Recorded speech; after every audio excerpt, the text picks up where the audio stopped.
기도하겠습니다. 오늘은 2월 14일 수요일 저녁입니다. 2월 14일 자본문 누가복음 11장 29절에서 41절까지 말씀 교독합니다. 신약 성경 113쪽입니다. 누가복음 11장 29절에서 41절 교독합니다. 무리가 모였을 때 예수께서 말씀하시되 이 세대는 악한 세대라. 표적을 구하되 요나의 표적밖에는 보일 표적이 없나니 요나가 니느웨 사람들에게 표적이 된 것 같이 인자도 그 이 세대에 그러하리라. 심판 때 남방 여왕이 일어나 이 세대 사람을 정죄하리니 이는 그가 솔로몬의 지혜로운 말을 들으려고 땅 끝에서 왔음이거니와 솔로몬보다 더 큰 이가 여기 있으며 심판 때에 니느웨 사람들이 일어나 이 세대 사람들을 정죄하리니 이는 그들이 요나의 전도를 듣고 회개하였음이거니와 요나보다 더 큰 이가 여기 있느니라. 누구든지 등불을 켜서 속이나 말 아래에 두지 아니하고 등경 위에 두나니 이는 들어가는 자로 그 빛을 보게 하려 함이라. 내 몸의 등불은 눈이라. 내 눈이 성하면 온 몸이 밝을 것이요 만일 나쁘면 내 몸도 어두우리라. 그러므로 내 속에 있는 빛이 어둡지 아니한가 보라. 내 온 몸이 밝아 조금 더 어두운 데가 없으면 등불의 빛이 너를 비출 때에 같이 온전히 밝으리라 하시니라. 예수께서 말씀하실 때에 한 바리새인이 자기와 함께 점심 잡수시기를 청함으로 들어가 앉으셨더니 잡수시기 전에 손 씻지 아니하심을 그 바리새인이 보고 이상하게 여기는지라. 주께서 이르시되 너희 바리새인은 지금 잔과 대접의 겉은 깨끗이 하나 너희 속에는 탐욕과 악독이 가득하도다. 어리석은 자들아, 겉을 만드시니가 속도 만들지 아니하시느냐. 그러나 그 안에 있는 것으로 구제하라. 그리하면 모든 것이 너희에게 깨끗하리라. 아멘. 표적이 오늘 키워드인데 예수님이 오늘 29절에 뭐라고 그랬죠? 이 세대는 악한 세대라고 하셨어요. 규정하셨어요. 왜 그런가? 믿지는 않고 계속 표적만 요구하기 때문입니다. 그래서 예수님은 요나의 표적밖에 보일 것이 없다고 하셨습니다. 또 누구든지 등불을 켜서 등경 위에 드는 이유는 잘 보기 위함인데 눈이 나쁘면 그 빛도 볼 수 없다고 하셨습니다. 예수님이 바리새인 집에서 식사할 때 손을 씻지 않는 것을 보고 그 식사를 초대했던 바리새인을 예수님을 이상하게 사람 취급했습니다. 그러자 예수님은 그 바리새인들의 위선에 대해서 강하게 책망하는 내용이 오늘 내용입니다. 자, 오늘 29절에 하는 말씀대로 질문이 그겁니다. 예수님은 그때를 왜 악한 세대라고 하셨는가? 그럼 우리에게 이것이 적용되면 어떡하죠? 이 시대를 예수님께서 뭐라고 하실까? 이 시대는 악한 시대라고 하지 않으실까? 이 시대도 왜 악한 시대라고 하는가? 세대라고 하는가? 이것이 오늘의 질문이에요. 첫 번째로 29절에서 32절까지 말씀을 근거로 믿지는 않고 계속 표적만 구하기 때문에 악한 세대라고 말하는 겁니다. 예수님이 무리가 모였을 때 이 세대를 악한 세대로 규정을 했죠. 근데 저는 지금도 다르지 않다고 생각을 합니다. 왜 악한 세대입니까? 그들은 계속해서 예수님에게 표적만 요구했습니다. 표적만. 이미 귀신이 쫓겨나고 질병이 치료되며 이 직전에 오병이어의 기적이 일어났고 죽은 자까지 살아나는 것을 그들이 봤어요.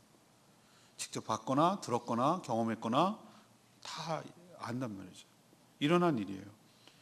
그럼에도 불구하고 이들은 계속해서 끊임없이 표적을 구하는 거예요. 표적이 뭔가 하나님만이 하실 수 있다는, 하나님이 개입하셨다는 특별한, 그것을 입증하는 특별한 기적, 이것을 표적이라고 부르거든요. 표적이 뭐 부족한가? 이들의 주장대로 그렇지 않다는 거예요. 표적은 충분해요. 지금까지도 충분해요. 오병이어의 기적이라는 것이 내가 하늘에서 내려오는 떡이다 그랬어요. 이게 만나라고 그랬거든요. 광야에서 너희들의 조상들은 만나를 먹었거냐. 지금 이 시대부터는 내가 주는 생명의 말씀은 너희가 산다는 거거든요. 그렇게까지 보여줬는데도 세상에 보세요. 보리떡 두 개와 물고기 두 마리와 보리떡 5개로 그 많은 사람들을 먹였다는 걸 자기가 먹었잖아요. 5천 명이 먹었고 여자가들 어린이까지 하면 2만 명이 먹은 걸로 본단 말이에요. 그 먹은 사람도 현장에 있었고 그 얘기를 들은 주변에 수많은 사람들이 다 경험했음에도 불구하고 또 표적을 요구한다? 이건 무엇을 의미합니까? 표적이 부족한 것이 아니라 사실은 그들의 믿음이 부족한 거죠. 믿음이. 그래서 예수님은 그들에게 뭐라고 그랬습니까? 믿음이 부족한 그들에게 요나의 표적밖에는 보여줄 것이 없다. 이렇게 말했어요. 요나의 표적이 무엇이죠? 앞으로 일어날 일이죠. 요나가 어떻게 했습니까? 불순종해가지고 물고기 뱃속에 들어갔다가 사실 뱃속에 들어가면 살 게 어디 있어요. 말도 안 되는 얘기죠. 근데 죽은 자 가운데서 다시 토해내는 것 같이 요나를 토해낸 것 같이 예수님께서 3일 만에 다시 살아나서 죽은 줄 알았는데 끝난 줄 알았는데 다시 살아남아서 니느웨에게 갔다는 그 자체가 니느웨 사람들이 요나를 본다는 자체가 이건 하나님의 특별한 놀라운 은총이자 기적 표적이라고 할 수 있다는 것이죠. 그래서 예수님께서는 이 요나의 표적밖에 보일 것이 없다라고 말하는 것은 자신의 죽음과 또 부활에 대해서 이 요나를 빗대 가지고 지금 그것이 확실한 증거이고 표적이 될 것이라고 예고하고 있는 것이죠. 그리고 이렇게 표적만 구하는 자들에게 하나님 예수님께서 심판을 경고하셨어요. 자, 너희들 잘 들어라. 심판 때가 되면 솔로몬을 찾아온 남방 여왕이 너희들을 고발할 것이다. 왜? 남방 여왕은 그 먼 곳에 지혜롭다고 하는 솔로몬을 한번 보려고 그 먼 길을 찾아왔다는 거죠. 근데 솔로몬과 게임이 안 되는 지혜의 실체가 되는 분이 더 큰 분이 여기 계신데도 너희들은 믿지 않았단 말이죠. 남방 여왕 그 먼 이디오파에서 그 걸어가지고 그 먼 곳까지 한 수 배우려고 지혜를 들으려고 그렇게 찾아왔는데 솔로몬보다도 훨씬 더 지혜로운 예수님이 자기 눈앞에 있는데도 믿지 않기 때문에 그들이 너희들을 정죄할 것이다. 심판할 것이다.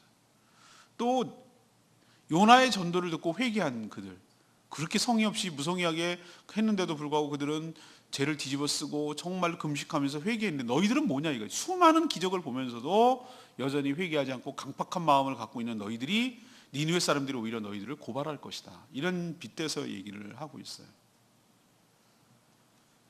자기 눈앞에서 놀라운 분을 뵙고 보고 있으면서도 불신의 마음 때문에 여전히 믿지 못하는 이 시대가 저는 그 시대가 악한 시대라고 말하고 지금 이 시대도 다를 바가 없다고 생각합니다.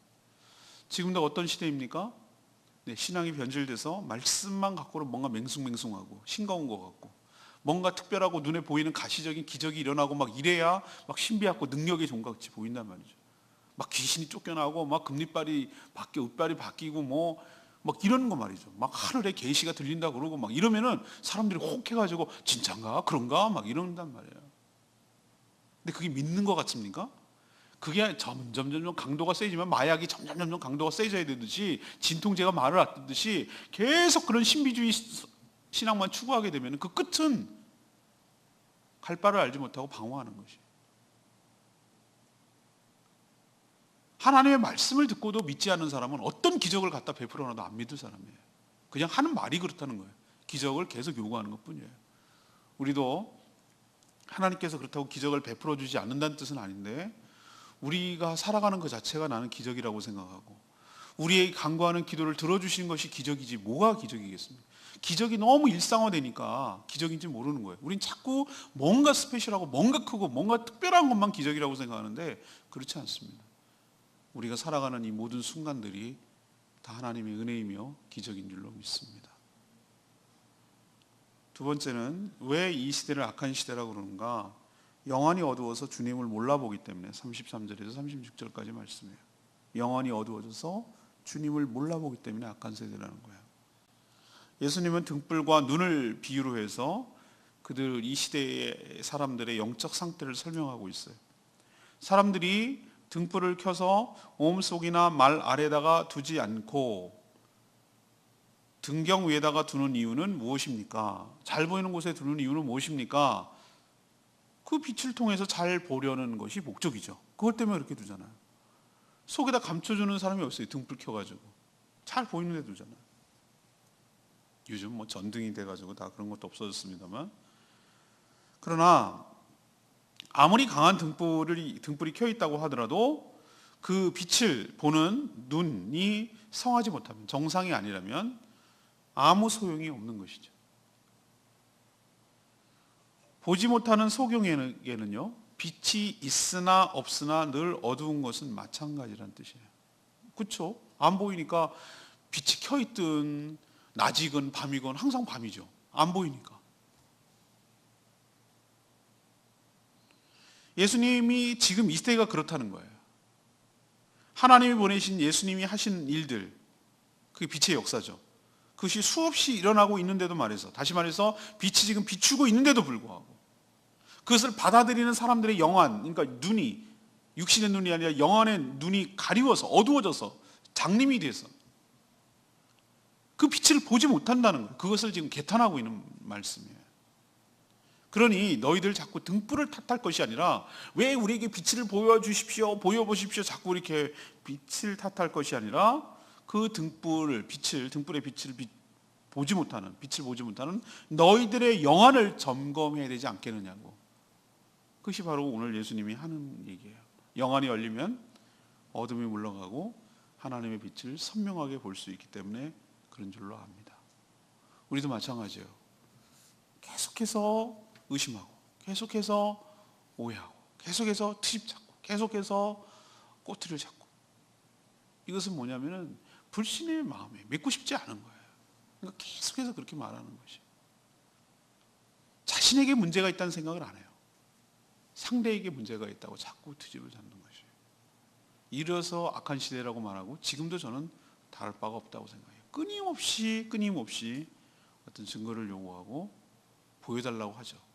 보여줬는데도, 보는데도 보지 못하고 있는 것을 자꾸 보여달라고 하니 이 어리석음이 주님 입장에서는 답답한 것이죠. 세 번째는 이 시대를 왜 악한 시대라고 하는가? 37절에서 41절까지 말씀입니다. 속은 더러운데 겉만 깨끗한 척 외식하기 때문에 악한 세대라고 말하는 것이. 한 바리새인이 예수님을 점심 식사에 초대를 했어요.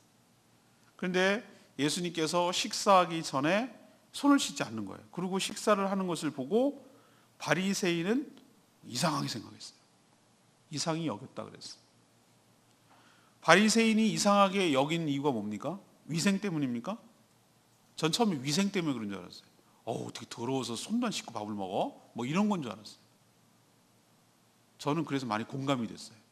저한테는 이런 일이 있을 수 없거든요. 저도 어떻게 밥을 먹는데 손을 안 씻어? 뭐 이런 느낌이 저도 알거든요. 근데 그게 아니에요. 저도 그런 줄만 아는데 그것을 보면 그게 아니고, 이들은 율법에도 없는 형식을 만들어냈어요. 율법에 그렇게 하라고 하는 게 없어요. 원래 제사장이 제사를 들어가기 전에는 그런 게 있었어요. 근데 제사가 아니라 그냥 식사하는 거잖아요. 식사하는 것인데 이런 것들을 갖다가 일상화한 것을 지네가 만들어낸 거예요. 그냥 만든 거예요. 그래서 어떻게 하냐면 손을 뭐 뽀독뽀독 씻는 게 아니에요. 비누로 갖고. 어떻게 하는 줄 아십니까? 완전히 그 어떤 종교적인 행위로 바뀌어졌어요. 그래서 이렇게 어떤 볼 같은, 그 서양 사람들은 아직도 그 형태가 남아 있어요. 우리나라 무식한 예법도 모르는 대표적인 예로 물 갖다 놓으면 그걸 마신다고 그러잖아요. 그걸 손 씻는 물인데도 모르고. 그것이 서양 식사 예절에서 많이 나오는 거잖아요. 그게 남아 있는 거예요. 그게 제가 보니까 바리새인적인 게 남아 있는 거예요. 그러니까 이 사람들이 어떻게 하냐면 이렇게 하는 거예요. 손을 뭐 씻고 뽀독뽀독 씻는 게 아니라 이렇게 형식적으로 탁 담갔다가 싹 빼는 거. 형식적이고 외식적이고 종교적인 의미를 더한 거예요. 그냥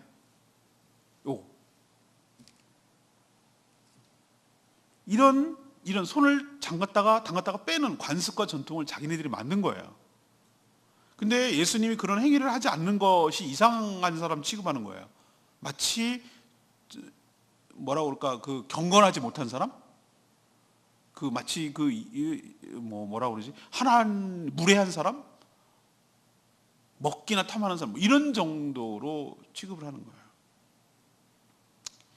예수님 그들의 마음을 아시고 그들의 위선과 외식을 지금 강하게 책망을 하고 있어요.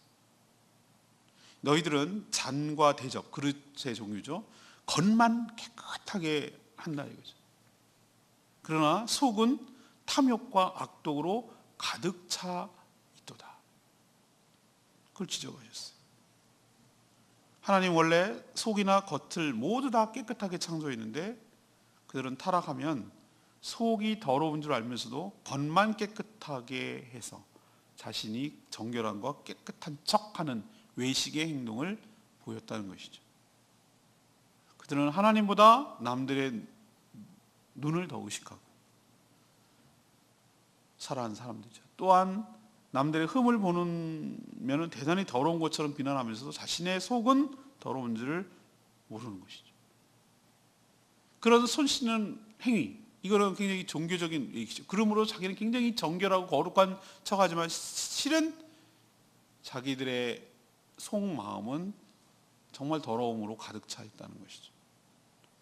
그래서 예수님께서 너희들의 그런 이중적이고 역겨운 외식적인 태도에 대해서 뭐라고 나무라시고 책망한 것이고, 그래서 악한 세대라고 말하는 것입니다. 지금도 그런 것 같아요. 남한테 어떻게 보이나? 남 눈에 어떻게 보이는가? 남이 나를 어떻게 생각할까? 하나님이 나를 어떻게 생각할까? 그거보다도 남이 나를 어떻게 생각할까? 이것을 더 신경을 쓰는, 그래서 겉만, 남 보이는 것만 어떻게 잘 해보려고 해서 자기가 위신을 세우고 경건한 척하는 사람으로 보이게 하려는 그런 태도라면, 그 시대도 악한 거라면 지금도 이 시대도 똑같이 한다면 악한 세대라고 할 수 있는 것이죠.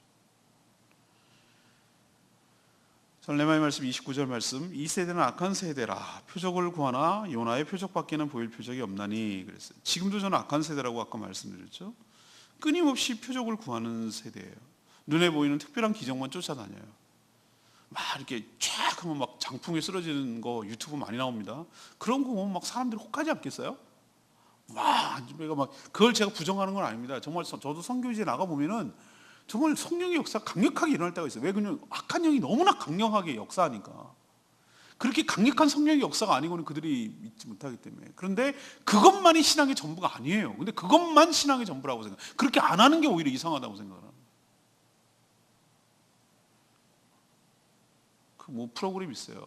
알파 프로그램이라고 있는데 그거 뭐 이빨 색이 황금색으로 변한다나 어쩐다나 뭐 그래요. 나 그런 얘기 들을 때 보면 쓰는 숨밖에 안 나요. 헛웃음. 아 그래, 황금 이빨 돼가서 뭐 하려고? 그거 빼갖고 팔아먹으려고? 제가 그런 농담합니다. 왜들 그러냐고 그래요. 제가 또 뭐 하늘의 음성을 들었는데 어쩌고저쩌고 막 그런 얘기하면 저는 막 알레르기적으로 반응해요. 막 저한테 문자를 해가지고 뭐 하늘의 음성을 들었는데 막 어쩌고저쩌고 막 그러면 일단 다 무조건 저 스팸 메일잖아요. 스팸이 무조건 스팸이잖아요. 그렇게 말하는 사람 치고 하늘의 음성을 제대로 들은 사람이 없어요. 악한 세대입니다. 악한 세대. 똑같아요. 표적을 구하고 뭐 신비한 걸 구해요. 정말 일상을 평범하게 살아내는 것, 말씀대로 살아내는 것이 더 그게 힘들고 어려운 일이에요.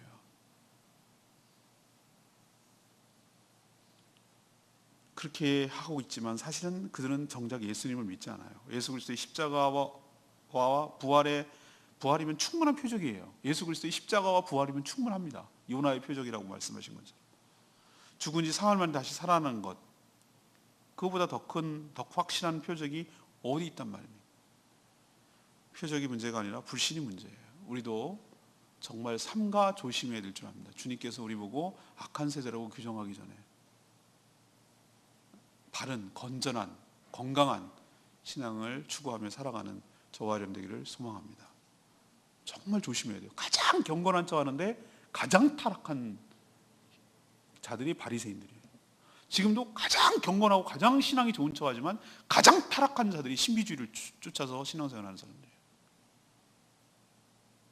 오히려 말씀 붙들고 씨름하고 말씀 가운데서 살아보려고 하고 그렇게 살아가는 것이 더 큰 어려움이고 더 큰 힘든 일이에요.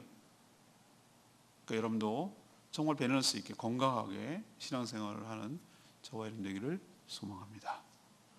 자, 그때 질문으로 돌아가서 예수님은 그때를 왜 악한 세대라고 하셨습니까? 그럼 이것을 우리에게 적용하면 왜 우리 이 시대를 악한 세대라고 말할 수가 있겠습니까? 이거 되는 거죠. 첫 번째 뭐라고 그랬습니까? 믿지는 않고 계속해서 신비한 표적만 구하는 시대. 그거는 표적이 부족해서가 아니라 뭐가 부족해서? 믿음이 부족해서, 불신하기 때문에 그런 거라고 제가 말씀드렸죠. 두 번째는 영안이 어두워서 주님을 몰라보기 때문에, 주님이 하시는 일과 주님의 말씀을 몰라보기 때문에 눈앞에 놓고 지금 얘기하는 분이 누군지를 모르는 거예요. 가까이 있어 말씀하고 계신데도 몰라보는 거예요. 왜? 말하는 그쪽이 문제가 아니라 그것을 보고 들어야 될 이쪽이 문제인데, 그것을 깨닫지 못하고 자꾸 안 보인다고, 화나지 않다고 상대방에게 뭐라고 말하는 것이 악한 세대의 증거라는 것이. 마지막 세 번째는 뭡니까? 속은 썩어 문드러졌고 더러운데 겉만 깨끗한 척하는, 외식하는 그런 것이기 때문에 악한 세대라는 것이죠. 손에 넣었다가 빼는 바리새인의 그런 아주 위선적인, 이중적인 태도에 대해서 신랄하게 비판한 것이죠. 우리도 마찬가지예요. 우리가 정말로 하나님을 진심으로 사랑하지 않고 남한테 보이기 위해서 경건한 척하고 막 이런다면 우리도 외식하는 자들이죠. 이게 악한 세대의 증거이신 것이죠. 그렇다고 막 되는 대로 살라는 얘기는 아니에요. 그러나 적어도 표리부동하지 않게, 겉과 속이 다르지 않게 똑같이 살아가되 우리의 연약함을 하나님 앞에 통회하고 눈물 흘리면서 우리의 속과 우리의 마음이 일치돼서 정말 하나님 앞에 더 나아가기를 바라는 마음이 진실한 마음이지, 속은 아니면서 겉만 그렇게 하는 것은 정말 역겹단 말이죠. 우리도 하나님 앞에 악한 세대라고 책망받지 않고 정말 정신 차려서 건강한 신앙으로 살아가는 저와 여러분 되기를 소망합니다. 오늘 말씀 붙들고 기도하기 전에 673장, 찬양지 673장 부르고 기도하겠습니다.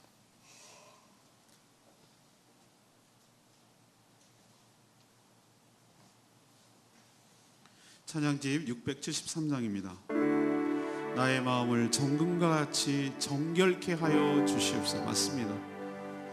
맞습니다. 나의 마음을 정금과 같이 하여 주시옵소서.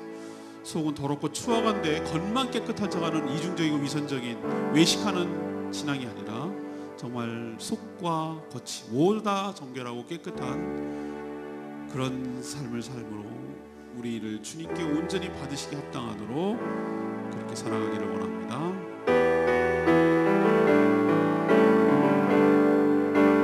나의 마음을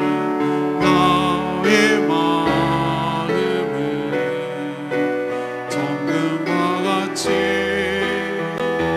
정결케 하소서. 나의 마음을 정금과 같이 하소서.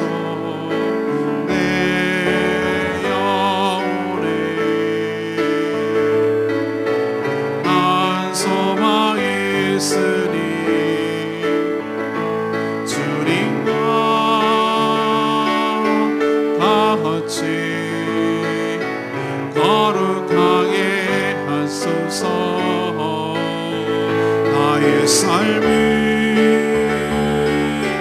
드리니 거룩하게 하소서. 주님 나를 받으소서. 나를 받으소서.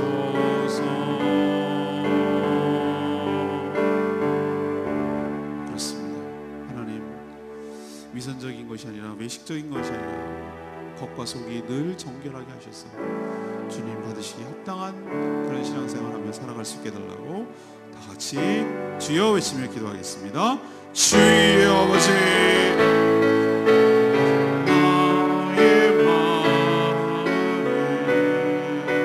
정금과 같이 정결케 하소서. 나의 마음을 정금과 같이 하소서. 내 영혼에 한 소망이 있으니 주님과 같이 거룩하게 하소서. 나의 삶이 드리니